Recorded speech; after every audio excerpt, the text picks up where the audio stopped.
So welcome to the video. Here we have a question from the chapter of rotation from the book Problems in General Physics by Irodov. You can pause the video over here and give the question a good attempt. And I am going into the solution now. तो हमें given है कि there is a wheel of radius r which rolls without slipping on a horizontal surface with velocity v, और ये जो velocity v given है ये center of mass की velocity है. It is implicitly can be understood from the language कि ये center of mass की velocity है, और there is a point A which is located on the rim of the wheel. rim मतलब जो एकदम व्हील का सरफेस है, उस सर्कमफ्रेंस है, वहाँ पे एक पॉइंट A लोकेटेड है. तो हमें निकालना है कि at some general instant of time what is the modulus and the direction. Modulus मतलब magnitude and direction of the acceleration vector of the point A and the total distance traveled by the point between two successive moments at which it touches the surface. मतलब तो surface को touch करेगा A point at some instant, और फिर A point will go in this direction and it will make a full circle and come back, right? So after some time it will come back to the bottom most position. तो उन दोनों instants के बीच में उसने distance कितना travel किया, right? तो wheel का मोशन कैसा है कि the center is moving forwards with velocity v and the wheel is rotating about its center of mass about with an angular velocity omega such that v is equal to r omega. V is equal to r omega. We know this basic condition which holds true in rolling without slipping. तो किसी भी general instant of time पे तो मैं यहाँ पे B option पहले solve कर रहा हूँ, A option we will solve in the next slide. तो बी ऑप्शन के लिए हमें क्या करना पड़ेगा कि ए पॉइंट की कोई भी जनरल इंस्टेंट ऑफ टाइम पे हमने पोजीशन देखी. तो suppose it is at this position where if I join it to the centre the radius vector makes theta with the vertical like this, right? तो हम एक general position of point A को theta से denote कर रहे हैं and theta will go from 0 to 2 pi. अगर A यहाँ पे है तो theta will be between π/2 and pi, and if A goes here, then theta will become larger than pi and then finally become 2 pi again at the bottommost position. तो हम एक general position ले रहे हैं A की denoted by the angle theta, right? तो अब हमें पता है कि A पॉइंट कोई भी पॉइंट होता है, रिजिड बॉडी का कोई भी पॉइंट होता है, उसकी वेलोसिटी अगर हमें ग्राउंड फ्रेम में लिखनी है, राइट, उसकी नेट वेलोसिटी लिखनी है, तो उसके लिए हमें दो वेलोसिटीज़ का वेक्टर सम करना पड़ता है, राइट? तो and those velocities are, one velocity is the velocity of the center of mass, right? तो ये ग्रीन से दिखाया मैंने कि व्हील राइट की तरफ जा रहा है और सेंटर ऑफ मास की कुछ वेलोसिटी है v. तो वो वेलोसिटी ए के पास भी होगी, जो cm वाली ट्रांसलेशनल वेलोसिटी होती है वो सारे पॉइंट्स के पास होती है, और रोटेशन की वजह से जो वेलोसिटी होगी ए के पास that will be tangential to the circle. कि अगर सेंटर के अबाउट ए रोटेट कर रहा है, सेंटर के अबाउट ए रोटेट कर रहा है, राइट, तो उसकी टेंजेंशियल वेलोसिटी इस डायरेक्शन में होगी. और दोनों का मैग्नीट्यूड अलग भी हो सकता है in the general case, but यहाँ पे रोलिंग विदाउट स्लिपिंग है.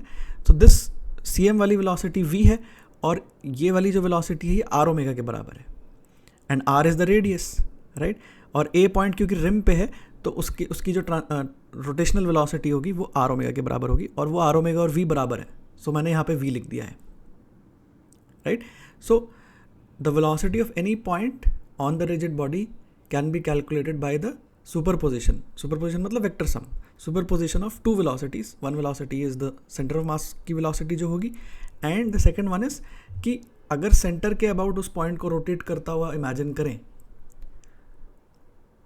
तो circular path में वो move करता हुआ imagine करें उसको center of mass के about, तो फिर उसकी tangential direction में क्या velocity होगी. कि अब wheel clockwise rotate कर रहा है तो A point is going in a clockwise circle about the center, right? तो जो रिजिड बॉडी का जो जनरल मोशन है, वो सुपरपोजिशन है दो मोशंस का. मतलब ऐसे सोचो कि कोई मेरे हाथ में एक डिस्क है, उस डिस्क को मैं रोटेट भी करता जा रहा हूँ और साथ साथ साइडवेज वॉक भी करता जा रहा हूँ. तो कोई इंसान है जिसने ये डिस्क पकड़ रखी है, ये रिंग पकड़ रखी है, वो उसको रोटेट करता जा रहा है, इसे घुमाता जा रहा है, या फिर कोई उसके पास कोई डिवाइस है, एक्सल है, कोई फ़ैन है मान लो, तो फैन है, फैन एक स्मॉल स्पीड पर रोटेट करता जा रहा है और वो मैन इस डायरेक्शन में वॉक भी करता जा रहा है, राइट। तो अगर हम सेंटर ऑफ मास के फ्रेम से देखेंगे, अगर हम फैन के सेंटर पे बैठ के देखेंगे, देन ऐसा लगेगा कि सारे पार्टिकल्स फैन के सर्कुलर पाथ में जा रहे हैं। बट अगर हम बाहर से देखेंगे तो वो सर्कुलर मोशन में ट्रांसलेशनल मोशन ऐड हो जाएगा, दोनों मोशंस का एडिशन हमें दिखाई देगा, दोनों का सुपरपोजिशन। तो इसीलिए जब हम ग्राउंड फ्रेम से किसी पॉइंट की वेलोसिटी निकालेंगे, रिजिड बॉडी की किसी पॉइंट की वेलोसिटी निकालेंगे ग्राउंड फ्रेम से, then we will have to add the two vectors, which is VCM and R omega. R omega is due to the rotation about the CM and VCM is due to the translation of the CM. तो इससे हमें, इस vector addition से हमें ground frame में instantaneous speed मिल जाएगी point A की। तो that is what we want to find, instantaneous speed of point A. That will be a vector sum of these two. तो मैंने इसमें पैरेललोग्राम लॉ ऑफ एडिशन लगा दिया, v² + 2vv to cos of, इन दोनों के बीच का एंगल पाई माइनस थीटा है। सो इस डायग्राम को केयरफुली बनाएंगे, इसमें सारे एंगल्स लेबल करेंगे। So this red vector is perpendicular to this, तो इसलिए ये एंगल थीटा हो जाएगा और ये एंगल 180 माइनस थीटा हो जाएगा। तो यहाँ से सॉल्व करके ट्रिग्नोमेट्री लगा के 1 - cos theta is equal to 2 sin² θ/2। So we get this. तो हमने स्पीड निकाल ली of point A when it is at some general position theta. अब इसमें फॉर एग्जांपल थीटा को अगर 0 डालोगे तो 0 आएगा, theta equal to 0 bottom most position है, तो वहाँ पे पार्टिकल की वेलोसिटी स्पीड 0 है, ए पॉइंट की स्पीड 0 है जब वो बॉटम मोस्ट पोजीशन पे था।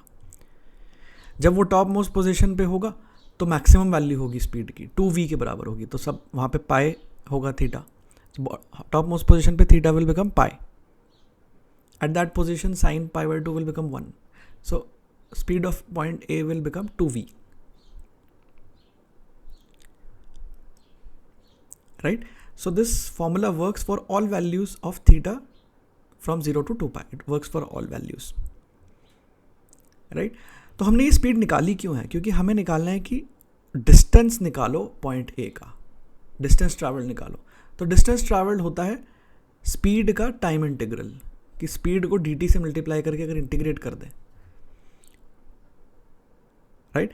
तो ऐसा है कि वो पार्टिकल मूव करता जा रहा है, उसका डायरेक्शन ऑफ मोशन भी चेंज होता जा रहा है, वो कुछ किसी डायरेक्शन में मूव करता जा रहा है। वो डायरेक्शन हमने अभी नहीं निकाली कि किस डायरेक्शन में, तो ये हमें पता है इन दोनों का रिजल्टेंट करेंगे तो कुछ इस डायरेक्शन में रिजल्टेंट आएगा। बट किसी और इंस्टेंट पे निकालेंगे, टॉप मोस्ट पोजीशन पे जब पार्टिकल होगा तो उसकी स्पीड राइटवर्ड होगी, जब यहाँ पे होगा तो उसकी वेलोसिटी कुछ इस डायरेक्शन में होगी, डिपेंडिंग ऑन कि VCM तो कांस्टेंट है, लेकिन R ओमेगा क्योंकि रोटेट करता जा रहा है, तो दोनों वेक्टर्स का जो रिजल्टेंट होगा वो भी रोटेट करता जाएगा। जो उसकी इंस्टेंटेनियस वेलोसिटी का वेक्टर होगा वो चेंज होता जाएगा डायरेक्शन में, लेकिन उससे हम कंसर्न नहीं, क्योंकि हमें डिस्टेंस निकालना है। तो हम स्पीड को अगर टाइम dt से मल्टीप्लाई करके इंटीग्रेट कर दें तो we will get the total distance, total length of the path that it follows, right? So distance के लिए हमें इसका टाइम इंटीग्रल करना है, तो हमें थीटा को भी टाइम के टर्म्स में एक्सप्रेस करना पड़ेगा, बिकॉज इंटीग्रल टाइम के टर्म्स में आएगा। So theta is equal to omega T, कि अगर पार्टिकल बॉटम मोस्ट पोजीशन पे था तो वहाँ से लेके वहाँ पे हम t इक्वल टू 0 मान रहे हैं, तो यहाँ पे t इक्वल टू 0 क्या है, जो बॉटम मोस्ट पॉइंट है, क्योंकि बॉटम मोस्ट पोजीशन पे थीटा में अगर t इक्वल टू 0 डालेंगे तो 0 आएगा, तो बॉटम मोस्ट पोजीशन पे थीटा भी 0 है, t भी 0 है। और वहाँ से थीटा कैसे वेरी कर रहा है, ओमेगा टी, कि ये पार्टिकल एक सर्कुलर पाथ में जा रहा है with constant angular velocity omega, so theta is equal to omega T. Omega की डेफिनेशन ही ये होती है कि it is the rate at which theta changes, तो वो कांस्टेंट है रेट, यहाँ पे ओमेगा कांस्टेंट है, कांस्टेंट एंगुलर वेलोसिटी है, so theta increases linearly with time omega T. Just like अगर लीनियर मोशन होता है तो distance equal to speed into time होता है, अगर स्पीड कांस्टेंट है तो इसी तरह एंगुलर डिस्टेंस थीटा, तो ये एंगुलर डिस्टेंस यहाँ थीटा ट्रैवल किया is equal to angular velocity into time.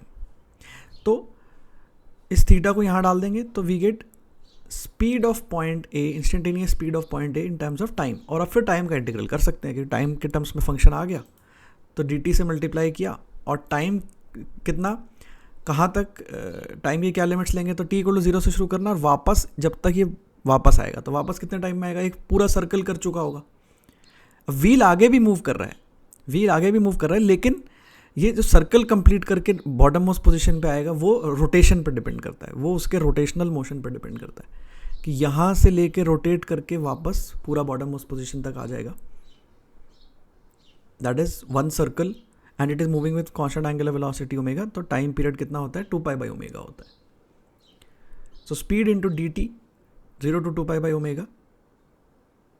इसका इंटीग्रल हमें पता है, इसका इंटीग्रल हमें करना आना चाहिए कि साइन t का इंटीग्रल cos t होता है, माइनस cos t होता है, इनफैक्ट माइनस cos t होता है, बट ω/2 मल्टीप्लाइड है t के साथ, तो 2/ω मल्टीप्लिकेशन में आ जाएगा। तो जो भी, तो हम इंटीग्रल में क्या करते हैं, जैसे डेरिवेटिव लेते समय अगर जो वेरिएबल हमारा t है अगर, और t का जो कोफिशिएंट होता है वो मल्टीप्लिकेशन में बाहर आ जाता है। अगर मैं इसी क्वांटिटी का डेरिवेटिव लेता तो ω/2 बाहर आ जाता मल्टीप्लिकेशन में, डेरिवेटिव लेने पर।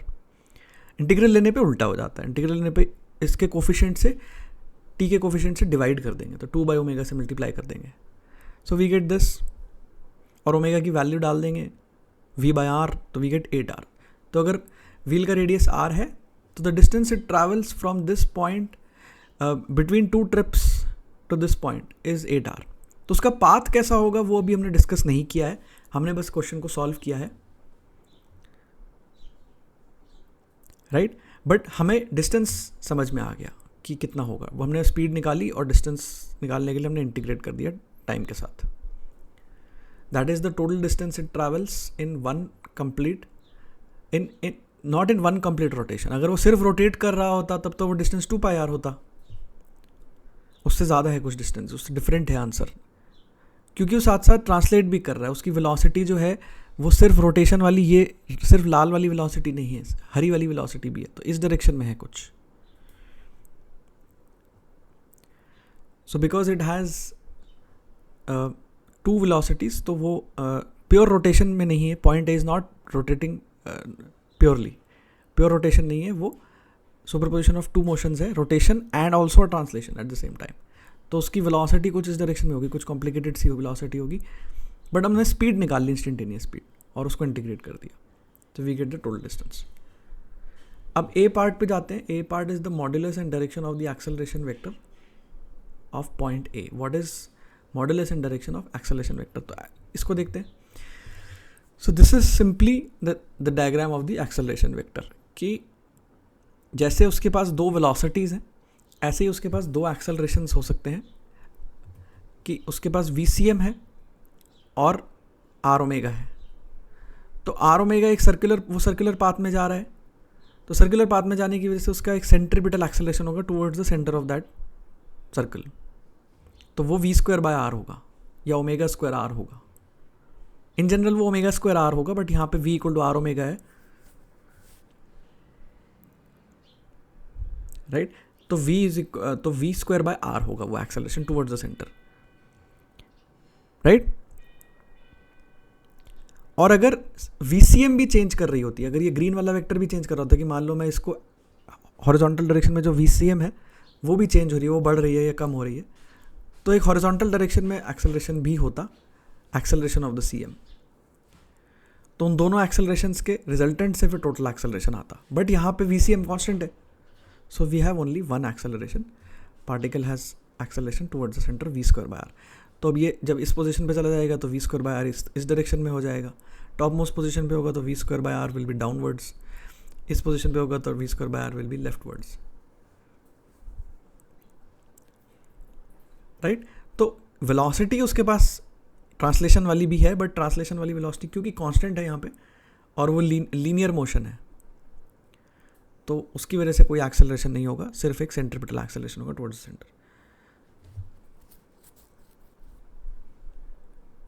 So this is an interesting question to test your knowledge of pure rolling, and solve करने के बाद ऐसा लगता है कि क्वेश्चन बहुत ज़्यादा डिफ़िकल्ट नहीं है और उतना है भी नहीं, बट बेसिक्स को अगर हम स्टेप वाइज अप्लाई करते हैं तो हम बहुत सारे क्वेश्चंस जो डिफ़िकल्ट लग रहे होते हैं वो सॉल्व कर लेते हैं, बिकॉज एक्चुअली वो उनमें बेसिक्स ही लग रहे होते हैं, but because we are new to the subject, we are experiencing, हम हो सकता है आप ये वीडियो देख रहे हैं तो आपने रोटेशन का चैप्टर अभी पढ़ा हो 1 month बैक, या हो सकता है 1 साल पहले पढ़ा हो, आप 12th क्लास में हो, बट क्योंकि आपने अभी पढ़ा है, राइट? तो because it is new, because the subject is new, तो it can seem surprising, it can seem unfamiliar, but उन बेसिक्स को आप बार बार अप्लाई करते जाते हैं तो वो इजी लगने लगता है और फेमिलियर लगने लगता है, और फिर ऑब्वियस लगने लगता है। एक पॉइंट आता है जब वो ऑब्वियस लगने लगता है, वो इमेजिनेशन में इतना स्टोर हो चुका होता है by repeated exposure, by repeated thinking. सिर्फ एक्सपोजर नहीं, आप सिर्फ वीडियो देखेंगे और वीडियो देख के बंद कर देंगे, उसके बाद ज़्यादा प्रैक्टिस नहीं करेंगे तो आपको याद नहीं रहेगा। You will remember it for may be 1 day। But अगर आप खुद प्रैक्टिस करेंगे, या एक बहुत अच्छा तरीका होता है आप किसी और को पढ़ाएंगे, तो आप अपने किसी फ्रेंड को पढ़ा सकते हैं, एक्सप्लेन कर सकते हैं। So you should take that opportunity. अगर आपको कोई आपसे पूछ रहा है कि ये एक्सप्लेन कर दो, तो you should take that opportunity. And if you don't even know the concept yourself, तो ऐसे करो कि खुद पहले पढ़ लो और फिर समझा दो। सो मोटिवेशन रहेगा, समझाना दूसरे को एक अलग मोटिवेशन है पढ़ने के लिए, एक इंटरेस्टिंग मोटिवेशन है कि मैं किसी और को पढ़ाऊँगा। और वो पढ़ाने के प्रोसेस में आप यू लर्न बेटर। तो अगर आप रिपीटेडली ऐसा करते हैं, बार बार पढ़ते हैं, बार बार प्रैक्टिस करते हैं, तो वो ऑब्वियस लगने लगेगा, वो धीरे धीरे आपके दिमाग में सेटल होने लगेगा concept. It's not about doing many different and new questions, ऐसा ज़रूरी नहीं होता। न्यू क्वेश्चंस करना काफ़ी बार काउंटर प्रोडक्टिव भी हो सकता है, बट आप जो भी क्वेश्चन कर रहे हैं उससे अच्छे से लर्न करें, उसमें बेसिक्स अच्छे से अप्लाई करें, राइट? और उन्हीं क्वेश्चंस को, जैसे आप you do this question once, so you can try this question again couple of days later, then 5 days letter.